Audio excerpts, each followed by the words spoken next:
in. And I think I may have created some space on my actual phone to record, so I don't have to use my old phone and get all the weird like lighting, so fingers crossed. So I'm just doing a little quick video. As I said, even though I missed doing a video for Imbolc, well, actually, I did do a video for Imbolc, and somehow it got deleted off of my old iPhone. I'm still trying to figure out how that whole thing happened. So, but I didn't realize it till like after Imbolc. So, like, I had my own kind of ritual that I did with my witch community. So, and then, yeah. Anyways, we're still in the month of Imbolc. It's February. So I at least want to try and do a little something for it.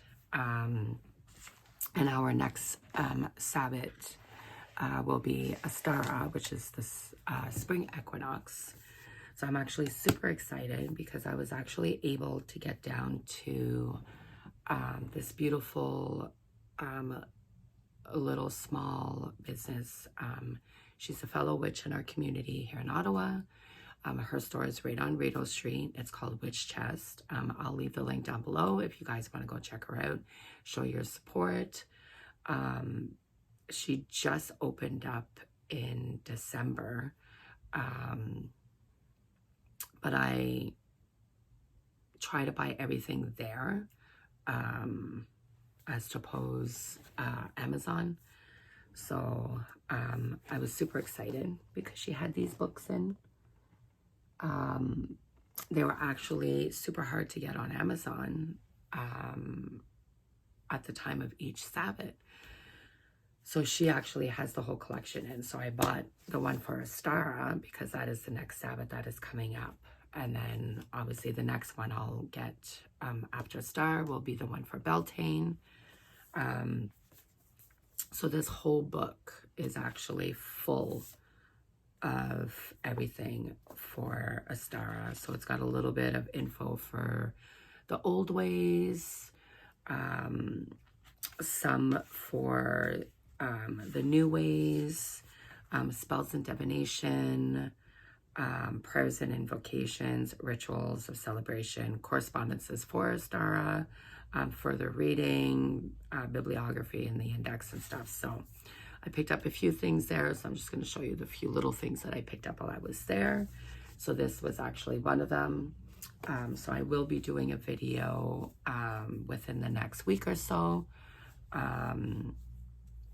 for Astara, the spring equinox, and kind of, you know, what that is all about, what it entails, some different ideas. I also picked up some white sand because I like to burn resin as well as my own kind of herbal incense mixtures, and I burn it on the charcoal. And I got a book in my Witch's Moon subscription box for making your own incense and incense cones and loose leaf incense, things like that. So it's something that I eventually want to do. Obviously, when I do it, I will let you guys know and possibly record myself doing it. So it was my daughter, sorry. But I was watching a YouTube video on creating your own incense, non-combustible versus combustible.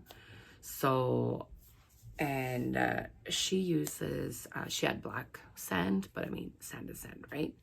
So, and she puts a bit of sand on the charcoal disc and then puts the resin or the herbal, you know, the loose homemade incense. And it just, the sand creates a barrier between the resin and the incense, the loose incense, and the charcoal. So it doesn't burn. It smolders, therefore it lasts a bit longer. The smell is more invigorating. And so I thought, well, you know what? I'm going to try it and see, because I never knew that. So see, always learning something new. And for some reason, my candle holder that I got for my tea light for witchchest get cracked. I'm not sure how. It sits right here on my altar because I was using it as my candle holder for spirit, you know, for the center, because I have all the elements here. And I was rearranging my altar and just kind of freshening it up and changing the energy, and, you know, and I noticed that it was cracked for some reason. So I'm not sure why. So I just picked myself up. It's a little triple goddess candle holder. It's actually cast iron. But yeah. And then, like I said, the book. And I got myself a small little mugwort smudge stick, because I don't have any more mugwort smudge sticks. So, alrighty. On with Imbolc. That was my little rant. Fingers crossed that this records nice and I can upload it. So Imbolc is like the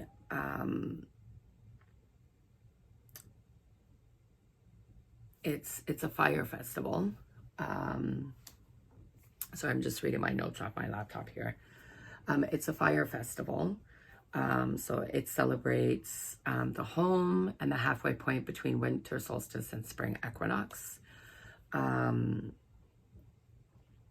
It's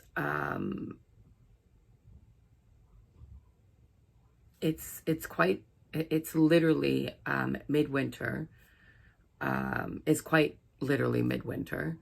And while the days continue to grow lighter, it is obviously still dark and cold outside, right? So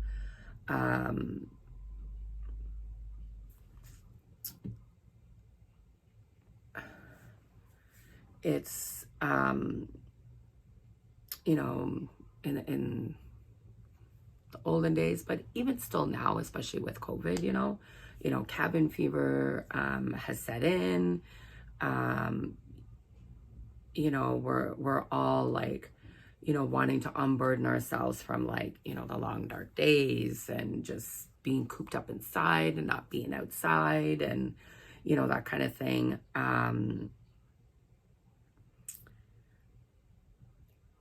Which this time of year, it can be really difficult, for people who suffer seasonal affective disorders, and, it's a big reason why, a celebration is so lovely right now, I know when we did our Imbolc celebration, we did it outside, and it was, we definitely did it was a fire festival. We had an old wagon, it's cast iron. We built a fire in there, so we had a fire pit there. We had a labyrinth, that one of my fellow witches had created, and we had a little short kind of walk through the forest that was behind her house, and leading up to the labyrinth, and there was chanting, but it was outside and it was cold, it was freezing, but it was all worth it, just the connection, especially right now with COVID, right? So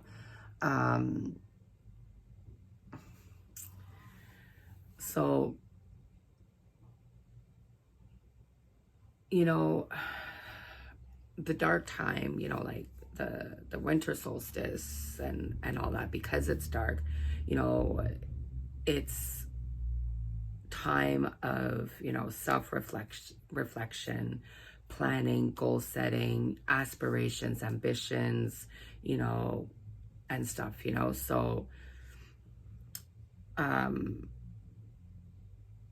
things start, you know, beginning to stir, you know, as the nights start getting shorter, the days start getting longer, the ground starts waking up, you know, like deep under the earth, you know, the roots start kind of moving, things start kind of stirring and, you know, moving around and waking, you know.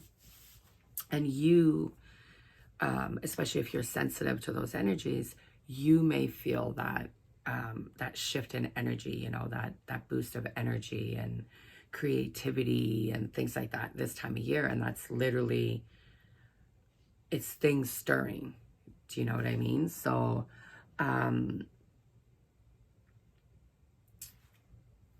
you know, goals and dreams, you know, things that you've created and you've written down and started, you know, writing your intentions down for all of those during the cold months and, like, you know, the darker months. Now we shift the energy into the beginning of it, you know. So we've planted the seed and now the seed is starting to sprout, you know, the first signs of growth, you know. That's kind of what it is, you know. So that's like, you know, that's what Imbolc is. It's, you know, the days are getting longer and, you know, it's about clearing out the old as well, you know. So, you know, a lot of people will start like the first steps of like spring cleaning, you know, so to speak, and, you know, making way. And then as the spring equinox comes and as the star comes, that's when people tend to do the big, like, heavy spring cleaning, you know. Imbolc is like that, that like soft opening into that, you know. So we start getting that energy shift into, oh, okay, you know, spring is around the corner, you know, maybe I'll start doing a little bit of, you know, getting rid of the old, you know. And that's kind of how it starts. And even with us, you know, we start planning for, you know, new ideas, new beginnings. We just start planning things, you know. We may have already started during the darker months, you know, writing things down. Well, now it's time to start planning what action we're going to start taking to manifest those goals and manifest those dreams and, you know, new ideas and things like that, new projects and stuff like that. We're going to start the beginning of the manifestation of it, you know.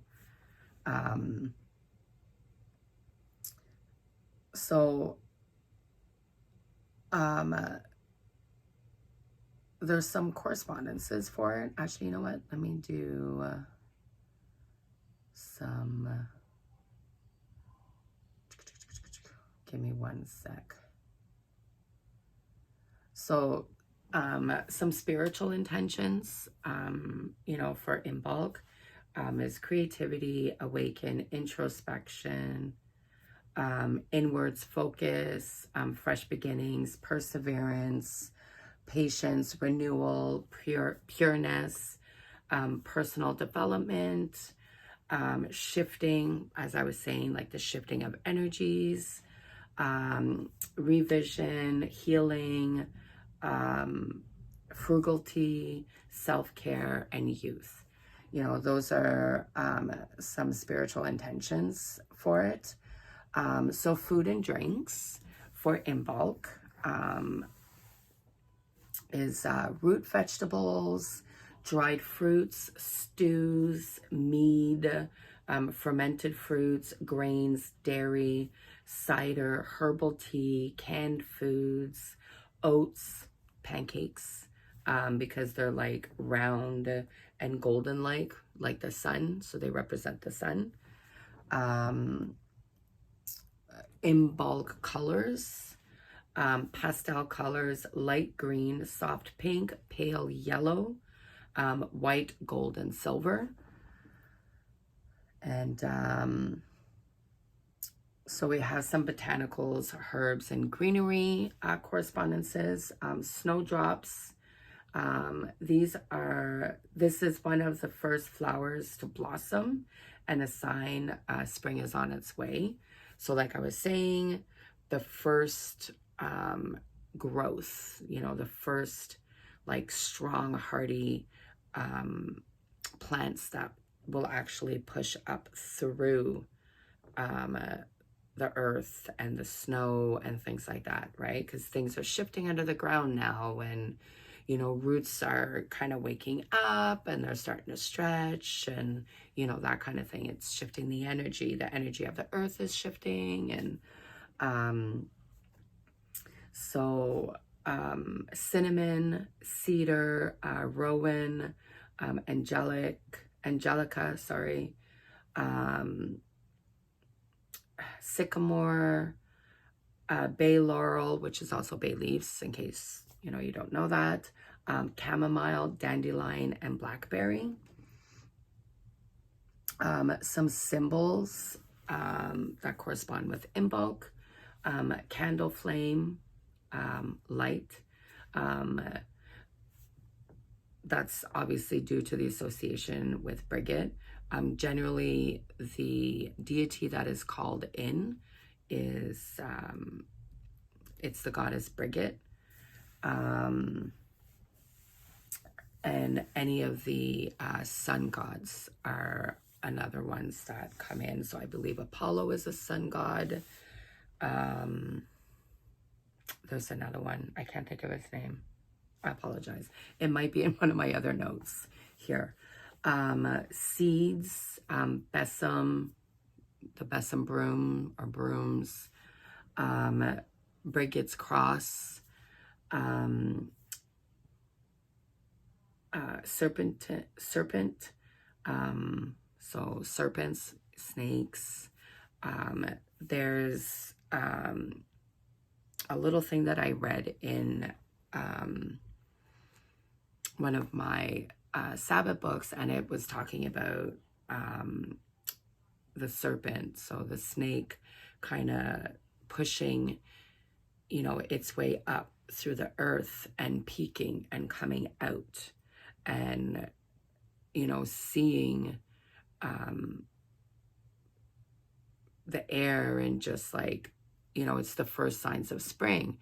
And if it's time now, which it, that was the olden days, and now the newer days, that's kind of where the whole like Groundhog Day thing came with the groundhog, and if it sees its shadow or if it doesn't see its shadow, I can never remember which one it is, I apologize, but that's kind of where that whole thing came from the groundhog. It was actually the serpent, it was the snake. It was the same thing.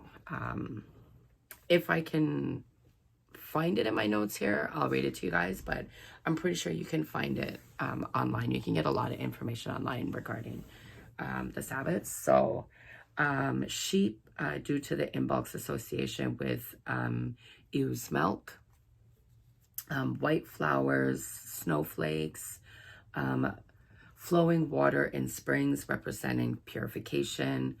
So the water, the ice starts getting super thin now. So the movement of the water starts breaking up the ice and like the streams and the lakes, so you'll see like the frozen ice around it, but then in the center, it'll actually be actual flowing water. The sun wheel, due to the strengthening of the sun's power. So, if somebody has like an actual sun wheel outside in their backyard, which I walked around in my neighborhood here, and somebody actually had one, which I thought was super, super neat. I should have took a picture of it. But they had a sun wheel in their garden, which I thought was really, really neat. And, you know, so obviously in the darker months, you won't really see too much. But as the days get longer and the sun is brighter, you'll see it on the sun wheel more, right? So, star and evergreens. And then there's animals that are associated as well with Imbolc. So deer, cow, sheep, lark, swan, bear, wolves, groundhog, all burrowing and hibernating animals.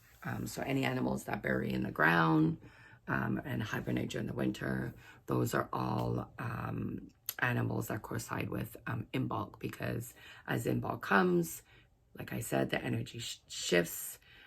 The sun is out longer. The sun is actually it's warmer. It's getting warmer.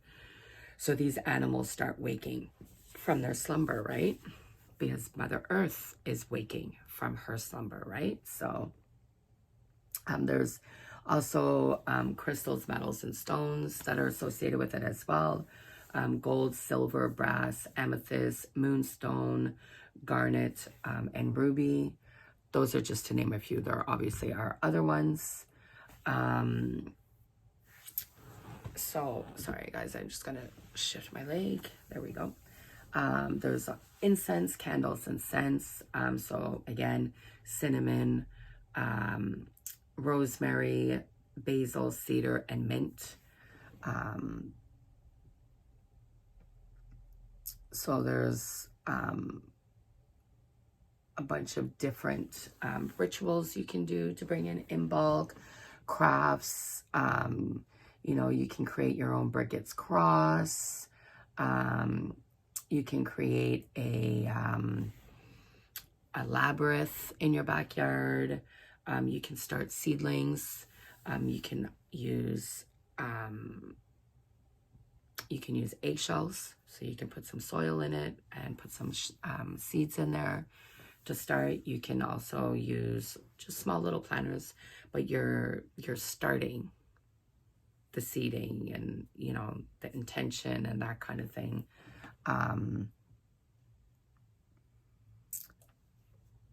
Let's get into a little bit about the history. I don't want to, you know, make this video too long.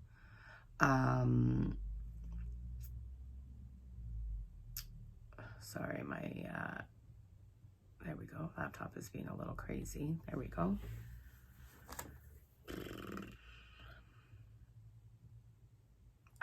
So Imbolc is a pre-Christian Celtic holiday that honors, like I said, the halfway point between winter solstice and spring equinox. It was celebrated in Neolithic Ireland and Scotland. Just a side note, I apologize if I'm mispronouncing anything and I butcher anything. I apologize ahead of time. So meaning in the belly is associated with use. So Imbolc, meaning in the belly, sorry, is associated with ewe's milk, and was first mentioned in Irish poetry around the 10th century. It's also known as Saint Brigid, and I know I'm totally Oimelc, Oimelc. It's also known as that. So in Celtic society, Imbolc celebrated the lactation of ewe's milk, ewes, or the milking of cows. Milk at that time contained many healthy nutrients necessary for sustaining life during the winter months, and when food supplies ran low and dairy products were scarce. So back in the day, like long time ago, um, pagans ate according to the wheel of the year. So each Sabbath had, their group of foods and stuff. So, like in the summer months, you didn't eat as much meat because they didn't have fridges and ways of keeping the meat like frozen and cold, right? So obviously the meat would spoil. As for in the winter months, because it was cold, you could eat meat because you can keep it in bulk, and it was cold out, so it stayed cold and it didn't salt, as they called it, right? So nowadays, it's hard to understand the struggle ancient people had during the harsh winter months, because we have modern conveniences, fridges, freezers, grocery stores, and do you know what I mean? So we didn't, we don't struggle during the colder months like they did back then, where you couldn't eat, there wasn't a lot of fruits, there was barely any fruits, you would have to do like your own kind of like canning for your fruits, because there was no fruits that grew during the winter, right?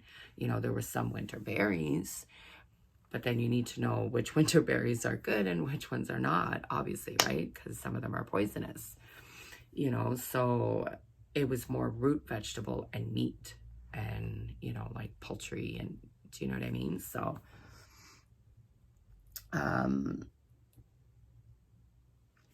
traditions and celebrations observed around midwinter are all focused on awakening nature from its sleep and its dormancy, right? So although we still have a while until spring, we know those warmer days are ahead of us, and you can feel the energy, because the energy is changing, and you feel the energy that it's going to bring,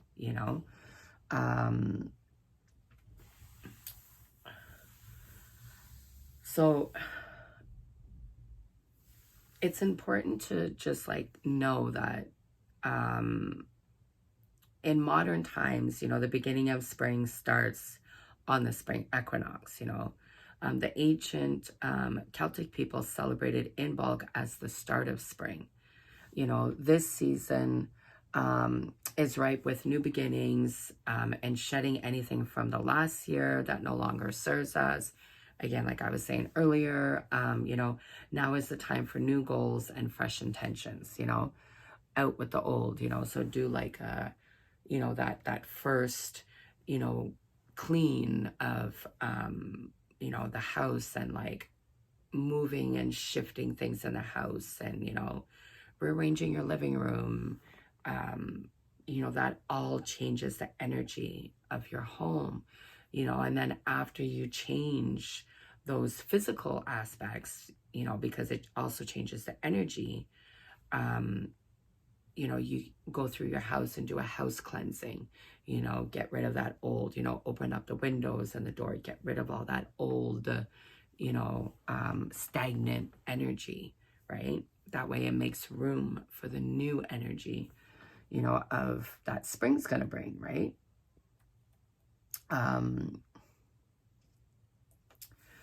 So, like I was saying, Imbolc is strongly associated with the Celtic goddess Brigid, also known as Bridget, bride, or Brigid.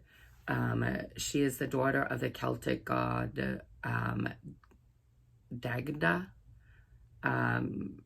who is a Fey leader of the, I know I'm going to completely butcher this, Tiutha de Damanen, or Danan.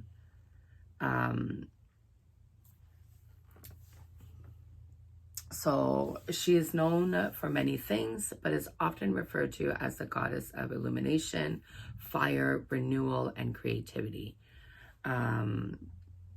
Crosses and corn dollies were often placed within the kitchen to encourage Brigid's help defending the home from fire. Food, so milk, oats, butter, seeds, or bread would also be placed outside the home as an offering to Brigid on the eve of Imbolc to ensure abundance in the coming year. The following day, Brigid was honored with glowing lanterns and, you know, by lighting fires, which is why it's a fire festival. She's the goddess who has taken on numerous forms and roles.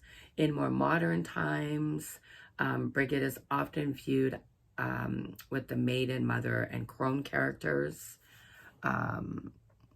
which is also Hecate as well. Hecate is also known for that as well.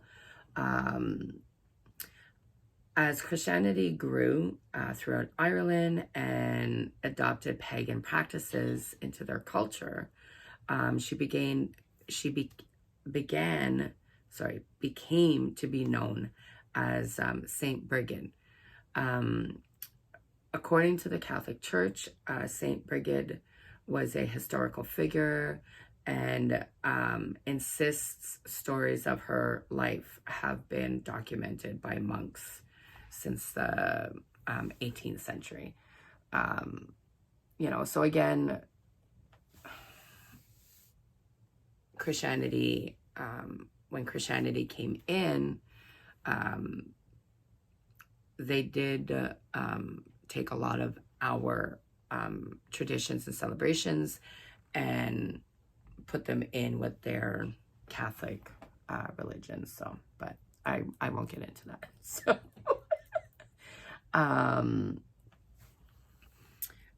so yeah, it's there's also another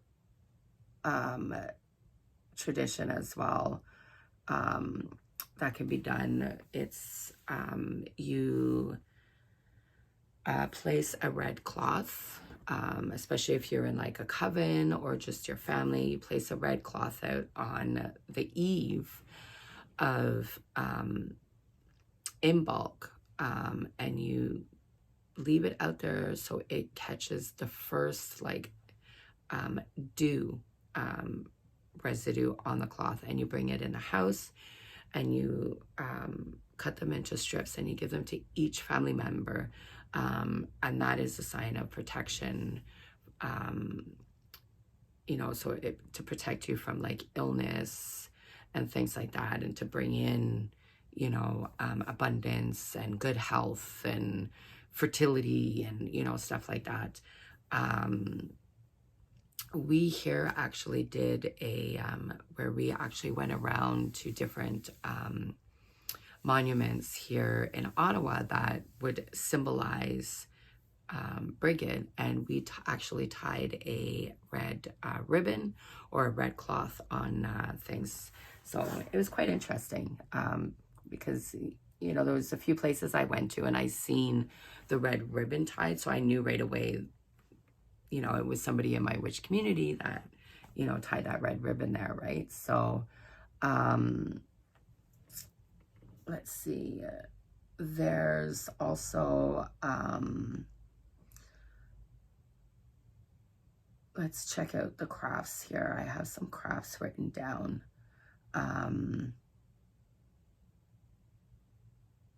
Where did I write it? Ugh.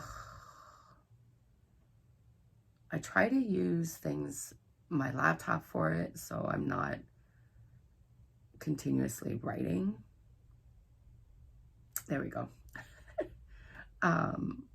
Just because I'm pretty sure I have carpal tunnel starting in my wrist, so sometimes my wrist bothers me with me being a full-time cashier, you know. So potlucks are super, super popular. They're actually generally super popular with all of the Sabbats, to be honest, because that's what we do in my witch community. So, like I was saying about the whole spring clean, that's a lot of people do that. You get that little kind of burst of energy and you're like, oh, you know, I want to go through my closet and get rid of things. That's like that first kind of awakening of energy, right? Frugality, you know, our ancestors needed to be very frugal this time of year to make it through to the warmer days ahead, right?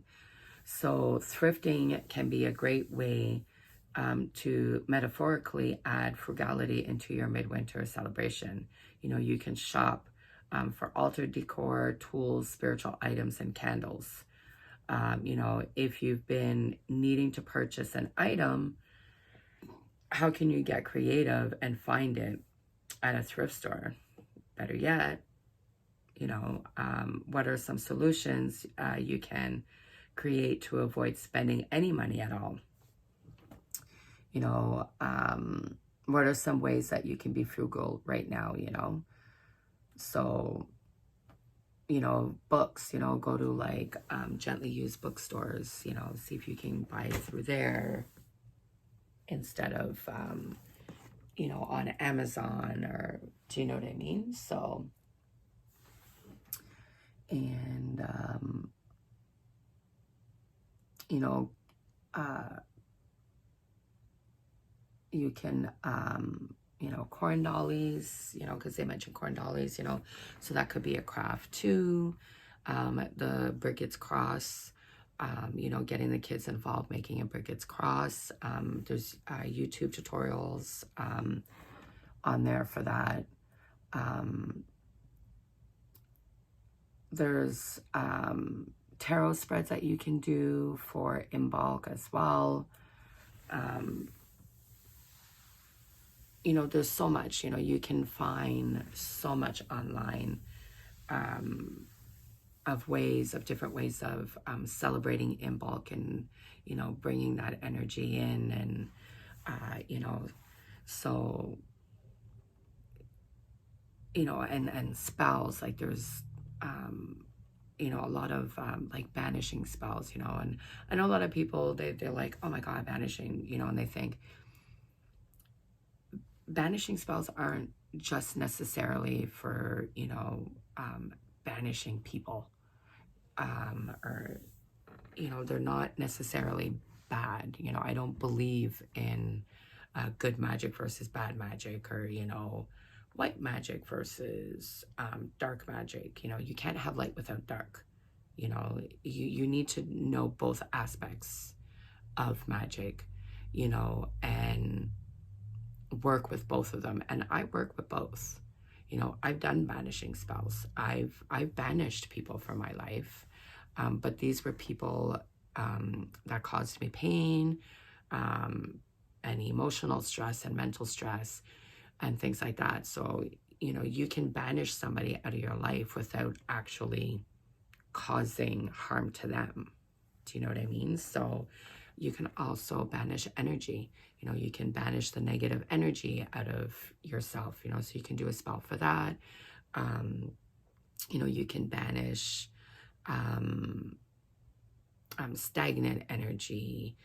You know what I mean? So this is the time of year that is good for those types of spells, you know, getting rid of what no longer serves you and making room to bring in the new, you know. So as you know, banish an energy and banish stuff from you, and it leaves you open to bring in. So, you know, you want to do a spell to bring in new growth, or, you know, bring in that new idea, or that creativity, or the motivation, whatever it is that you want to bring into you.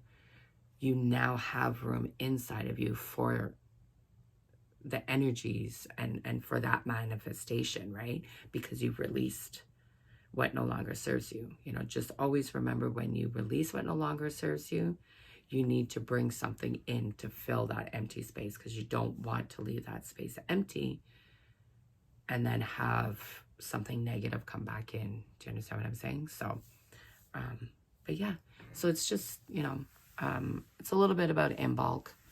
I didn't want to go too much into it. Just, I mean, we are coming into the ending of February. Again, guys, I really do apologize. I did have a video recorded with more information on it, and for some reason it deleted off of my old phone, and February is a short month, and I was had my own stuff that I was planning in my community, and then I was out for about 2 weeks with my back. So yeah, so I recorded this one for that one. I will be doing a video for Astara. I'm excited to see the information and ideas, and there's like crafts in here for kids as well, and food recipes and stuff. So I'm super excited to go through this book and take some notes and do some little highlights. So I'll be sharing some information and a little bit of knowledge and info and different celebrations and rituals and spells and stuff like that on Astara within the next week or so. So look for that. Obviously, when I do it, I will do a little post to let you guys know that I am uploading it. So if you do follow me on Instagram, you'll know when I put up my new post. If you are subscribing to me, you'll know because it'll pop up, right? So I just realized I didn't even introduce myself in the beginning. See. I'm Tammy. So I am a practicing witch. So my channel, I do witchy unboxings, anything to do with witchcraft and my practice. We talk about the different Sabbats and different ways of celebrating them. I do crystal talk. Anything pertaining to witchcraft is what's on my channel. So with that being said, sorry guys.